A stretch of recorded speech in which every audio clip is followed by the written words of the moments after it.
So next നമ്മൾ പറയാൻ പോകുന്ന സിഗ്മ ടു സിഗ്മ സ്റ്റാർ ട്രാൻസിഷൻ്റെ കുറേ ഫീച്ചേഴ്സാണ്. സോ നമുക്കറിയാവുന്ന കുറച്ച് കാര്യങ്ങൾ എന്താണ്? Sigma to sigma star transitions are observed in saturated hydrocarbons അല്ലേ. സാച്ചുറേറ്റഡ് എന്ന് പറഞ്ഞാൽ സിംഗിൾ ബോണ്ടഡ് ആയിട്ടുള്ള ലൈക്ക് ആൽക്കെയിൻസിലൊക്കെ കാണുന്നതാണ് mainly sigma to sigma star transitions. പിന്നെ ഹൈ ട്രാൻസിഷൻ എനർജി നീഡഡ് ആണെന്ന് ഞാൻ ഓൾറെഡി പറഞ്ഞു. അത്രയും എനർജി ഉണ്ടായാലേ ട്രാൻസിഷൻ നടക്കുള്ളൂ. എന്താ റീസൺ എന്ന് അറിയാലോ?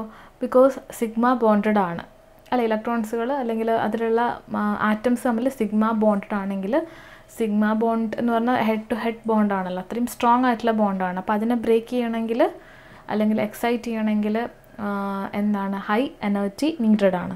സോ ഇവിടെ ഈ ഒരു ഇക്വേഷൻ ജസ്റ്റ് ഞാൻ എഴുതിയെന്ന് മാത്രമേ ഉള്ളൂ. E equal to H nu അറിയാമല്ലോ, energy equation. And E equal to H C by lambda and എച്ചും ലാംഡയും എനർജിയും ലാംഡയും E proportional to 1/λ. That means ഇവിടെ എനർജിയും ലാംഡയും തമ്മിലുള്ള ഒരു റിലേഷൻഷിപ്പ് ഓർത്ത് വെക്കാം. എന്തിനാന്ന് വെച്ച് കഴിഞ്ഞാൽ ഹൈ എനർജി ട്രാൻസിഷൻ എന്ന് പറഞ്ഞാൽ അവിടെ എനർജി കൂടുതലാണെന്നാണല്ലോ എൻ്റെ മീനിങ്. ഹൈ എനർജി ട്രാൻസിഷൻ എന്ന് പറഞ്ഞാൽ എനർജി കൂടുതലാണ്.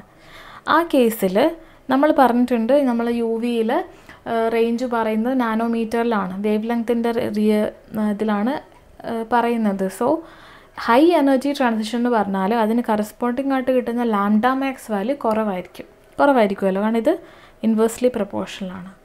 സോ അതൊന്ന് ഓർത്ത് വെക്കുക. ഇനി അങ്ങോട്ട് പോകുമ്പോൾ ഹൈ എനർജിന്ന് കാണുമ്പോൾ ചിലപ്പോൾ അതിൻ്റെ ട്രാൻസിഷൻസ് വാല്യൂ ഭയങ്കര ലോ ആയിരിക്കും. അപ്പോൾ അത് തമ്മിൽ കൺഫ്യൂസ് ആവാതിരിക്കാൻ ഇക്വേഷൻസ് ഓർത്ത് വെക്കാം. പറഞ്ഞു തരാം. എക്സാമ്പിൾ ആൽക്കെയിൻ ആണ്, സാച്ചുറേറ്റഡ് ഹൈഡ്രോകാർബൺ. ഞാൻ എടുത്തിരിക്കുന്ന ആൽക്കെയിൻ എന്താണ്? ഈഥൈനാണ്, CH3. അതിൻ്റെ ലാംഡ മാക്സ് വാല്യൂ നോക്കിയേ 135 നാനോമീറ്റർ. അപ്പോൾ നമ്മൾ പറഞ്ഞിട്ടുണ്ട് sigma to sigma star transition high energy needed ആയിട്ടുള്ള ട്രാൻസിഷനാണ്. ബട്ട് അതിൻ്റെ വാല്യൂ എടുക്കുമ്പോൾ 135 മാത്രമേ കിട്ടുന്നുള്ളൂ. ദാറ്റ് മീൻസ് ബിലോ 150 നാനോമീറ്റർ അല്ലേ, ബിലോ 150 നാനോമീറ്ററിലാണ് ഈ റേഞ്ച് വരുന്നത്. എന്തിനാണ് ബിലോ 150 എന്ന് പറയുന്നത് വെച്ചാൽ ഇതൊരു കോമൺ ആയിട്ടുള്ള ഒരു റേഞ്ചാണ്. ബിലോ 150 വരുന്ന റേഞ്ചുകൾ അല്ലെങ്കിൽ സ്പെക്ട്രത്തിൻ്റെ റേഞ്ചും അബ്സോർപ്ഷൻ പീക്കുകളൊക്കെ നമുക്ക് എന്താണ് കാണാൻ പറ്റില്ല. അല്ലെങ്കിൽ നമ്മുടെ സ്പെക്ട്രോമീറ്റർ, UV മെഷർ ചെയ്യുന്ന ഇൻസ്ട്രുമെൻ്റാണ് UV സ്പെക്ട്രോമീറ്റർ.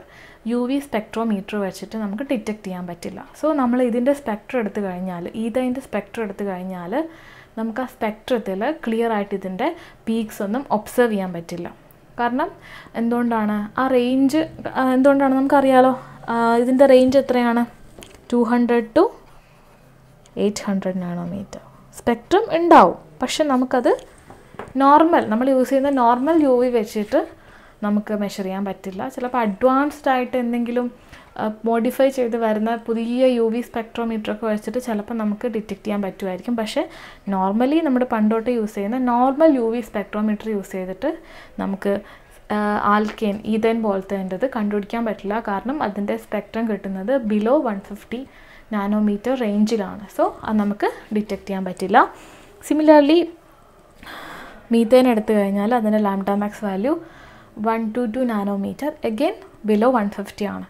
സോ നമ്മുടെ നോർമൽ UV റേഞ്ച് ഓർത്ത് വെക്കുക 200 to 800 ആണ്. സോ ഇതിൻ്റെ ബിലോ ആയിട്ട് വരുന്ന സ്പെക്ട്രം ഒന്നും നമുക്ക് നമ്മുടെ സ്പെക്ട്രോമീറ്ററിൽ, UV സ്പെക്ട്രോമീറ്ററിൽ ഒബ്സർവ് ചെയ്യാൻ പറ്റില്ല. സോ ഈ ആൽക്കെയിൻ്റെ അല്ലെങ്കിൽ sigma to sigma star transitions നടക്കുമെങ്കിലും നമുക്കതിൻ്റെ പീക്സ് നമ്മുടെ സ്പെക്ട്രത്തിൽ അങ്ങനെ ഒബ്സർവ് ചെയ്യില്ല. ബിക്കോസ് ഓഫ് ദിസ് റീസൺ, ഇതിൻ്റെ റേഞ്ച് അത്രയും ലീസ്റ്റ് ആയിട്ടുള്ള റേഞ്ച് ആയതുകൊണ്ട്. അപ്പോൾ അത് ഓർത്ത് വെക്കുക. നെക്സ്റ്റ് നമ്മൾ പറയുന്നത് പൈ ടു പൈ സ്റ്റാർ ട്രാൻസിഷനാണ്. So pi to pi star transition എന്ന് പറഞ്ഞാൽ നമുക്കറിയാം അൺസാച്ചുറേറ്റഡ് ഹൈഡ്രോകാർബൺസിലാണ് ഒബ്സർവ് ചെയ്യുന്നത്, double bond or triple bond. ഏറ്റവും കോമൺ ആയിട്ടുള്ളൊരു എക്സാമ്പിൾ എഥിലീൻ ആണ്. Ethylene CH2 double bond CH2. So ഇവിടെ നമുക്കറിയാം ഒരു പൈ ബോണ്ടും ഒരു സിഗ്മ ബോണ്ടും ഉണ്ട്. സോ ഇവിടെ നമുക്ക് pi to pi star transitions കിട്ടും. സോ ഒരു എഥിലീൻ മോളിക്യൂളിന് UV റേഡിയേഷൻ വെച്ച് ഹിറ്റ് ചെയ്യുന്ന സമയത്ത് അതിലുള്ള ടൈപ്സ് ഓഫ് ഇലക്ട്രോൺസ് സിഗ്മയും പൈയും ആണെന്ന് നമുക്കറിയാം. അപ്പോൾ ഇതിന് കറസ്പോണ്ടിങ് ആയിട്ട് ട്രാൻസിഷൻസ് നടക്കും. എങ്ങനെയാണ് ട്രാൻസിഷൻ നടക്കുന്നത്? ബിറ്റ്വീൻ മോളിക്കുലർ എനർജി ലെവൽ അല്ലേ. ഏതൊക്കെ മോളിക്കുലർ അല്ലെങ്കിൽ എനർജി ലെവൽസാണ് ഇതിനുള്ളത്? പൈ ടു പൈ സ്റ്റാർ നടക്കാം, സിഗ്മ ടു സിഗ്മ സ്റ്റാറും നടക്കാം അല്ലേ. N നടക്കാൻ സാധ്യത, Nൻ്റെ ഒരു തരത്തിലുള്ള N റിലേറ്റഡ് ആയിട്ടുള്ള ട്രാൻസിഷൻസും നടക്കില്ല, കാരണം നോൺ ബോണ്ടിങ് ആയിട്ടുള്ള ലോൺ പെയേഴ്സ് ഒന്നും ഇതിൽ ഇല്ല. സോ ഇവിടെ ചാൻസ് ഉള്ള 2 ട്രാൻസിഷൻ പൈ ടു പൈ സ്റ്റാറും സിഗ്മ ടു സിഗ്മ സ്റ്റാറുമാണ്. സോ അതിൽ നമ്മളിപ്പോൾ പഠിക്കുന്നത് പൈ ടു പൈ സ്റ്റാർ മാത്രമാണ്, കാരണം സിഗ്മ ടു സിഗ്മ സ്റ്റാർ എടുത്താലും അത് നമുക്ക് ഡിറ്റക്റ്റ് ചെയ്യാൻ പറ്റില്ല നോർമൽ UV സ്പെക്ട്രോമീറ്റർ വെച്ചിട്ട്, കാരണം ബിലോ 150 ആണ്. സോ ഇവിടെ നമുക്ക് കിട്ടുന്നത് 169 നാനോമീറ്റർ ആണ്. ഈ 169 നാനോമീറ്റർ എന്ന് പറഞ്ഞു കഴിഞ്ഞാൽ നമ്മൾ എഥിലീൻ എടുത്തു കഴിഞ്ഞാൽ എഥിലീൻ കാണിക്കുന്ന പീക്ക് 169 നാനോമീറ്ററിലാണ്.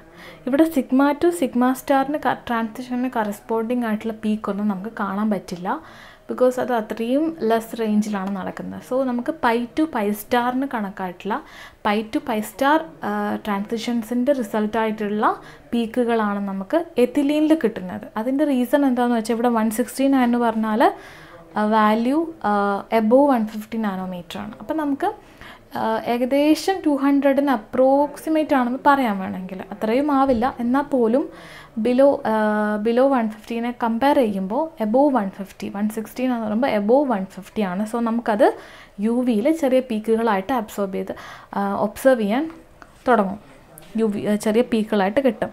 പിന്നെ ഇവിടെ ഓർത്തിരിക്കേണ്ട ഒരു പോയിന്റ്, ആലിഫാറ്റിക് ആയിട്ടുള്ള കോമ്പൗണ്ട്സ് എടുത്തു കഴിഞ്ഞാൽ ലൈക്ക് ഇപ്പോൾ എഥിലീൻ, അസെറ്റ്ലീൻ, അങ്ങനത്തെ ആലിഫാറ്റിക് ആയിട്ടുള്ള കോമ്പൗണ്ട് എടുത്തു കഴിഞ്ഞാൽ അതിൽ 180 to 190 നാനോമീറ്റർ റേഞ്ചിലാണ് അതിൻ്റെ ലാംഡ മാക്സ് ഒബ്സർവ് ചെയ്യുന്നത്. ബട്ട് നമ്മൾ ആരോമാറ്റിക് ആയിട്ടുള്ള ഒരു കോമ്പൗണ്ടാണ് എടുക്കുന്നതെങ്കിൽ, ലൈക്ക് ആരോമാറ്റിക് കോമ്പൗണ്ട് എന്ന് പറഞ്ഞു കഴിഞ്ഞാൽ ബെൻസീൻ ഒരു ആരോമാറ്റിക് കോമ്പൗണ്ടാണ്, 1,3-ബ്യൂട്ടാഡൈൻ ഒരു ആരോമാറ്റിക് കോമ്പൗണ്ടാണ്. 1,3-ബ്യൂട്ടാഡൈൻ അല്ല, ബെൻസീൻ ഒരു ആരോമാറ്റിക് കോമ്പൗണ്ടാണ്, 1,3-ബ്യൂട്ടാഡൈൻ എന്ന് പറഞ്ഞാൽ കോൺജുഗേറ്റഡ് കോമ്പൗണ്ടാണ്. സോ ബെൻസീൻ ആലോചിക്കുക. അപ്പോൾ ബെൻസീനൊക്കെ പോലത്തെ ആരോമാറ്റിക് കോമ്പൗണ്ട്സുകൾ ഈ ഒരു റേഞ്ചിലാണ്, 200 to 210 റേഞ്ചിലാണ് നമുക്ക് ലാംഡ മാക്സ് തരുന്നതെന്ന് ഓർക്കുക. ആൻഡ് ഇവിടെ ഈ ഒരു റേഞ്ചിലുള്ളൂ. പിന്നെ നമുക്ക് പൈ ടു പൈ സ്റ്റാർ ട്രാൻസിഷനിൽ കുറേ കാര്യങ്ങൾ പഠിക്കാനുണ്ട്, നമുക്ക് വേറൊരു വീഡിയോയിൽ സെപ്പറേറ്റ് ആയിട്ട് പഠിക്കാം. ഇപ്പോൾ ഇത്രയും കാര്യങ്ങൾ ഓർത്ത് വെച്ചാൽ മതി, സിമ്പിളായിട്ട് ഇത്രയും കാര്യങ്ങൾ ഓർത്ത് വെക്കുക. അടുത്ത transition N to sigma star ട്രാൻസിഷനാണ്. അപ്പോൾ നമുക്കറിയാം compounds containing oxygen, sulphur, nitrogen എല്ലാത്തിലും എന്തുണ്ട്, compounds containing non bonding electrons or lone pair of electrons which shows N to sigma star transition. Because sigma ബോണ്ടും എല്ലാത്തിലും ഉണ്ടാവും, അപ്പം നോൺ ബോണ്ടഡ് എല്ലാത്തിലും ഉണ്ടാകണം എന്നില്ല. അപ്പോൾ നോൺ ബോണ്ടഡ് ആയിട്ടുള്ള ഏതെങ്കിലും ഒരു കോമ്പൗണ്ട് കണ്ടെയ്ൻ ചെയ്ത മോളിക്യൂളാണ് N to sigma star transition കാണിക്കുന്നത്. അബ്സോർപ്ഷൻ എപ്പോഴും ബിലോ 200 നാനോമീറ്റർ ആണ് ഇത് കാണുന്നത്. ഒരു എക്സാമ്പിൾ എത്തനോൾ, CH3CH2OH. അപ്പോൾ ഓക്സിജൻ വന്നു, ലോൺ പെയേഴ്സ് ഉണ്ട്. പിന്നെ എത്തനാമീൻ ഒരു എക്സാമ്പിളാണ്, NH നൈട്രജൻ വന്നു, അഗെയിൻ ഒരു ലോൺ പെയർ വന്നു. സോ ലോൺ പെയേഴ്സ് വരുന്ന കോമ്പൗണ്ടുകളൊക്കെ N to sigma star transitions കാണിക്കുന്ന ഓർക്കുക. അബ്സോർപ്ഷൻ ബിലോ 200 നാനോമീറ്റർ ആണെന്നും കൂടി ഇവിടെ നമ്മൾ ഓർത്ത് വെക്കാം. സോ അതേപോലെ തന്നെ നമ്മൾ ഇതിൻ്റെ എനർജി എടുത്തു കഴിഞ്ഞാൽ സിഗ്മ ടു സിഗ്മ സ്റ്റാർ ട്രാൻസിഷനേക്കാളും കുറവ് എനർജി മതി N to സിഗ്മ സ്റ്റാർ ട്രാൻസിഷന്. അതുകൊണ്ട് തന്നെ നമുക്ക് ഇതിൻ്റെ ട്രാൻസിഷൻസ് എടുത്തു കഴിഞ്ഞാൽ ഒരു സപ്പോസ് ഞാനിപ്പോൾ എടുക്കുന്ന മെത്തനോൾ ഒക്കെ എടുത്തു കഴിഞ്ഞാൽ ട്രാൻസിഷൻസ് വരുന്നത് 183 നാനോമീറ്റർ ഒക്കെയാണ്, ബിലോ 200 തന്നെ. ബട്ട് നമ്മൾ സിഗ്മ ടു സിഗ്മ സ്റ്റാറിനെ കമ്പയർ ചെയ്യുമ്പോൾ കൂടുതലുമാണ് ട്രാൻസിഷൻസ് വരുന്നത്. അപ്പോൾ അങ്ങനെയുള്ള കുറച്ച് കാര്യങ്ങൾ മാത്രമേ ഇവിടെയുള്ളൂ, കുറേ ഇമ്പോർട്ടൻസ് ആയിട്ടുള്ള കാര്യങ്ങളൊന്നുമില്ല. എക്സാമ്പിൾ ജസ്റ്റ് ഇത് മാത്രം ഓർത്ത് വെക്കുക. Last one N to pi star ട്രാൻസിഷനാണ്. നമുക്കറിയാം ലെസർ എനർജി നീഡഡ് ആയിട്ടുള്ള ട്രാൻസിഷനാണ്. സോ മെയിനായിട്ട് കാണിക്കുന്നത് കാർബോണിൽ ഗ്രൂപ്പ്സ് ആണ്. കാർബോണിൽ ഗ്രൂപ്പ്സ് കാണിക്കും, തയോ കാർബോണിൽ ഗ്രൂപ്പ്സ് കാണിക്കും, നൈട്രോസോ ഗ്രൂപ്പ്സ് കാണിക്കും. സോ നിങ്ങളെപ്പോഴും ഓർത്ത് വെക്കേണ്ടത് കാർബോണിൽ ഗ്രൂപ്പ്സ്, അത് നമുക്ക് പെട്ടെന്ന് ഓർമ്മിക്കാൻ പറ്റുന്നു. കാർബോണിൽ ഗ്രൂപ്പ്സ് എന്ന് പറഞ്ഞാൽ അറിയാലോ, ആൽഡിഹൈഡ്സും കീറ്റോൺസും. ആൽഡിഹൈഡ്സും കീറ്റോൺസിൻ്റെയും പ്രത്യേകത എന്ന് പറഞ്ഞു കഴിഞ്ഞാൽ അതിൽ നോൺ ബോണ്ടിങ് ഇലക്ട്രോൺസും വരും, ഡബിൾ ബോണ്ടും വരും. അതുകൊണ്ടാണ് ഇത് രണ്ടും വരണമല്ലോ N to പൈ സ്റ്റാർ നടക്കണമെങ്കിൽ. അപ്പോൾ ആൽഡിഹൈഡ് എടുത്തു കഴിഞ്ഞാൽ പൈ ബോണ്ടും ഉണ്ട്, N ബോണ്ടിങ് ഇലക്ട്രോൺസും ഉണ്ട്.